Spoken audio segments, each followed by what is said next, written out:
Joe Biden. You're not going to send them back. You treated them terrible. They came back in handcuffs. No. And he just says, okay, we're 25% tariff. It'll go up to 50. And he meant it.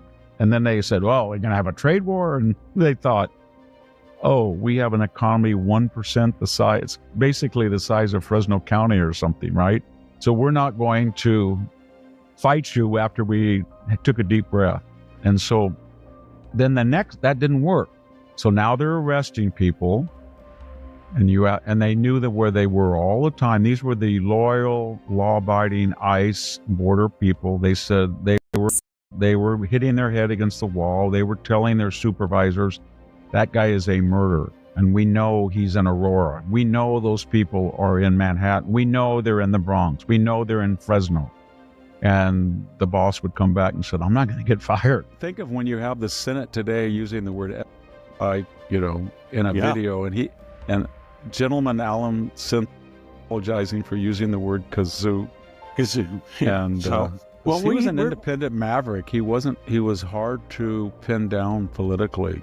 He was very conservative on some issues, but on gay marriage and abortion, he was a moderate. Right. So he was very different. That and Vance and Musk are these singularly polarizing public figures, and then when anybody else tries to shock the country back into normalcy, or whatever term we prefer, they're demonized in the same fashion. So what he's trying to do is so modest. It just says, we pay you lots of money, and so we need to have in-person meetings.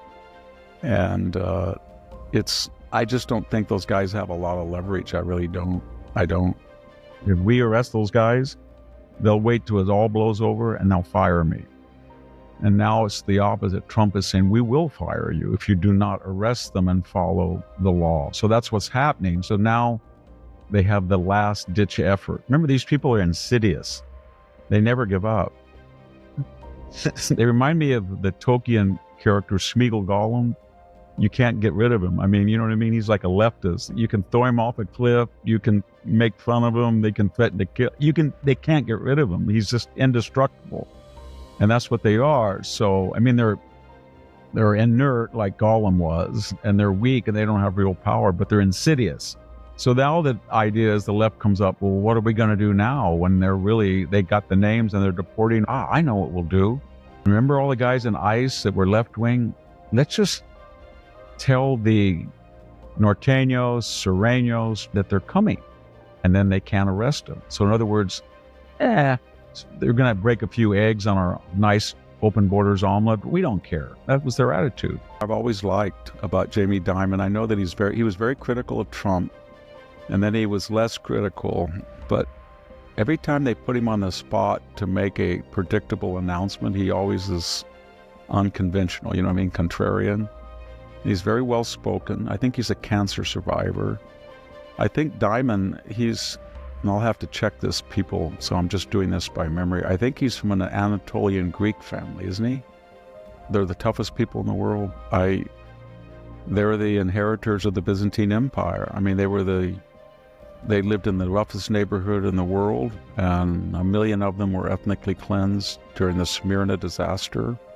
So many of them came as I said in an earlier broadcast, I lived on Asia Minor Street in Athens. I got to know, and that was in 1973, and they had been there for 50 years. So I met these young people who had come there in their 20s, and they were in their 70s. And they would say, Victor, Thavma, you was a wonder. You would not believe what they did.